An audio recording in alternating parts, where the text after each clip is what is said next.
I'm John Terzak, and this lesson is dedicated to me teaching you another escalope potato dish. This is a very old world French preparation, again, very much like the other escalope potato dish that we have in this course.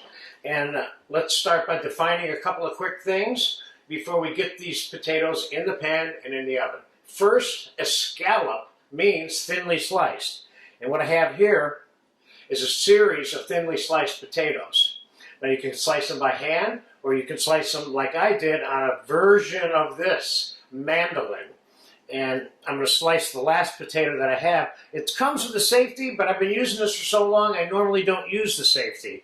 So this is what I did to this 6 potatoes that I have in here. I let them soak in the water a little bit, and that would be normally the way you would go about this also, which is they need about 10 minutes of water soaking. And those are not going to get 10 minutes, but the rest of them did. So these tools, you can buy them as cheaply as $5, $6, $10, or as expensive as a couple of hundred, or even $250. That one is about $100 we bought. So we're going to get right down to it. I'm going to start by getting these potatoes out of the water, and I'm going to pat them dry on these towels.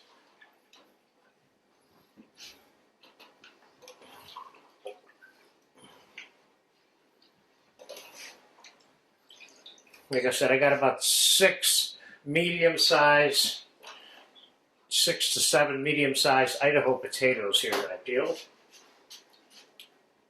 This is also called like a custard potato because we're going to make a quick custard and pour it over it, and we're going to bake this at a custard baking temperature, which is 325 degrees in the oven. It takes a fair amount of time to cook this particular casserole of potatoes, if you will, because of the low temperature that the custard requires to be completed. So let's get the potatoes in here. We want to put them in here in kind of like layers. And one of the reasons we're doing that is this particular salt, white pepper, little bits here, is this particular potato we're going to refrigerate before it's cut. So we can cut nice clean squares or triangles or rectangles out of this potato.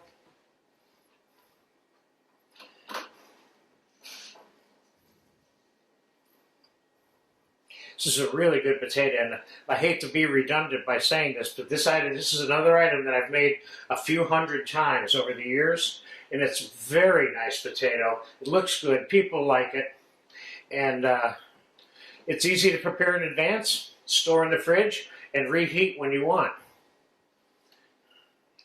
I think it looks like about 5½ potatoes are going to do it for this particular pan.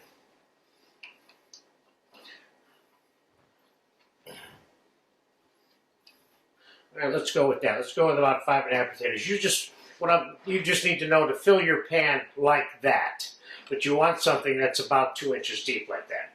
So now what I have here is 1 whole egg and 10 egg yolks. And I have 2½ cups of heavy cream. Let's get these mixed together. And we're going to season these with salt, pepper, and nutmeg.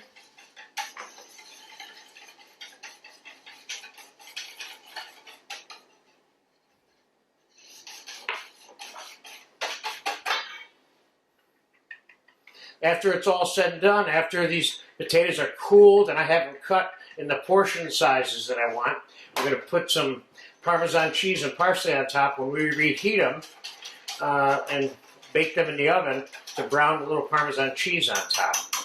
So this isn't a big cheesy flavor tasting escalope potato. It's a different kind of texture with a slightly different flavor. I would call this one a little more mild compared to the other escalope potato dish that I have in the course. So we're going to pour this right over the potatoes.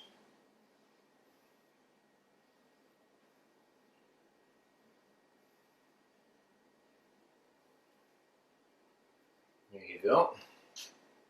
Now, let's make sure that's all nice and submerged and packed down there.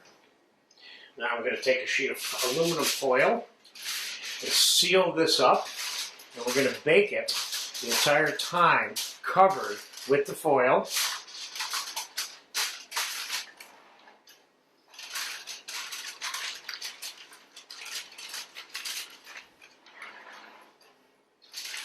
At 325. So this is going to be fast forwarded by probably almost 3 hours. I'm going to know when these potatoes are done because I'm going to take a piece of the potato out of the middle of this, which is the last part to be cooked. And when that's tender enough to eat, these are done. Then we're going to put it away and cool it, and we're going to come back hours later or overnight to cut it and reheat it. So for now, let's get it in the oven, 325. And I'll come back in 2 to 3 hours when it's done. I'll tell you exactly how long it cooked, and then we'll put it away and take it from there. The escalope potatoes have been in there 3 hours and 10 minutes. I tested them a couple of minutes ago. They're done. Let's get them out. Let's get them on the cooling rack, and I will show you what these look like now. And let's get that cooling rack straightened out there. There we go. So let's get the foil off. There you go. Now, how do you test this to know that it's done? You take a piece of potato out of the middle, because this is the last part of this to cook. If this is tender enough to eat, which it is, the whole thing's done. So I'm going to let this cool overnight. Excuse me.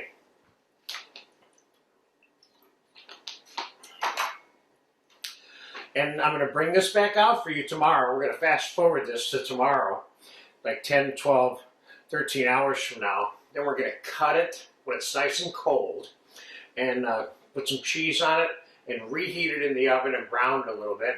We're going to get nice, neat, clean little squares out of this. And you're going to like the profile and the texture of this particular escalope potato preparation.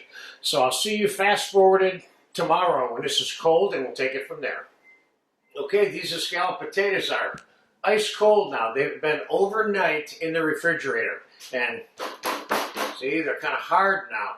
Although when they get hot, they're not going to be anymore. So now I'm going to cut them while they're cold. You're going to put a little bit of Parmesan and parsley on them. We're going to reheat them slowly in the oven and brown the top a little bit, okay? So quickly, in terms of cutting them, you want to loosen the sides.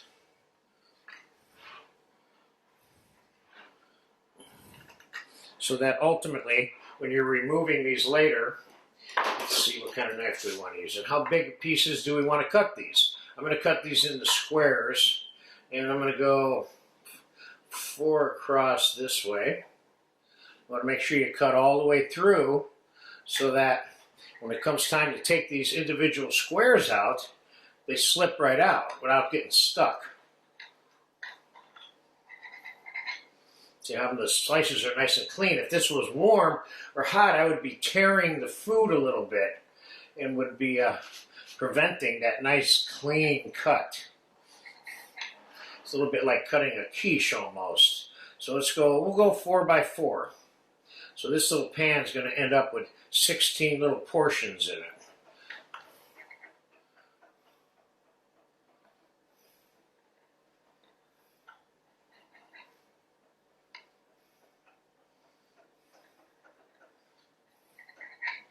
Okay, that looks good.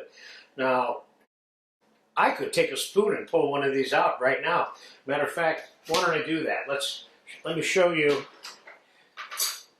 exactly what this looks like. Cold. You should be able to slip right out of here because of the way I cut it. There you go. See, if you zero in there, now you can see the layers of that potato. I'm going to put it back in. See how nice and cleanly that came out of there? All right, let's put a little bit of Parmesan on here, and we don't want to overdo this. We don't want Parmesan melting all over the cuts and then preventing you from easily removing each one of these squares later. Remember, this is not a cheesy potato dish. This is a lighter version of a cheesy escalloped potato dish, which is, you know, can't have heavy food all the time, as much as I'd love to eat it. Just get a little parsley on there just for fun. Now we're going to put it in the oven and slowly reheat it, and we'll brown the top a little bit. I'm going to put this in here I got it at a 200-degree oven right now, and I'll probably turn it up after it's warm all the way through. This is a very dense food item, as you saw when I showed you that piece. So you can't bombard this with heat and penetrate it easily. So I want to warm it up at a very low temperature for a longer period of time. Otherwise, I'm going to have to burn the top trying to get it hot fast. I don't want to do that. So we'll be back in about an hour with that, give or take, and I'll tell you exactly what the fast forward time was. Scalloped potatoes have been in the oven for about an hour and 15 minutes. I left them in there at 200, 250 till the inside got warm. Then I cranked it up to brown the top. And we're pulling it out now.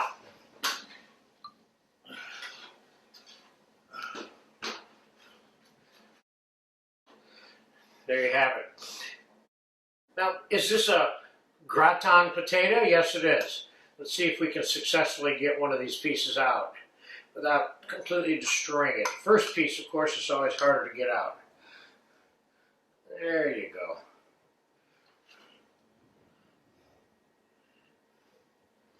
There you go. Get a good profile in there. So there's a truly layered scalloped potato. This is a simple custard French potato with a little bit of Parmesan cheese browned on top. It's I've even had people call these quiche potatoes and all kinds of different things, but this is a good basic potato. It's not one of those things that jumps out at you like the other scalloped potato lesson that I have in this course, which has Gruyere cheese and garlic and onions and all that, and a lot of cream and stuff in it. This is a little bit more simple, cleaner, lighter. Get a chance to make this or eat it and enjoy it, go for it. You will love it. Thank you.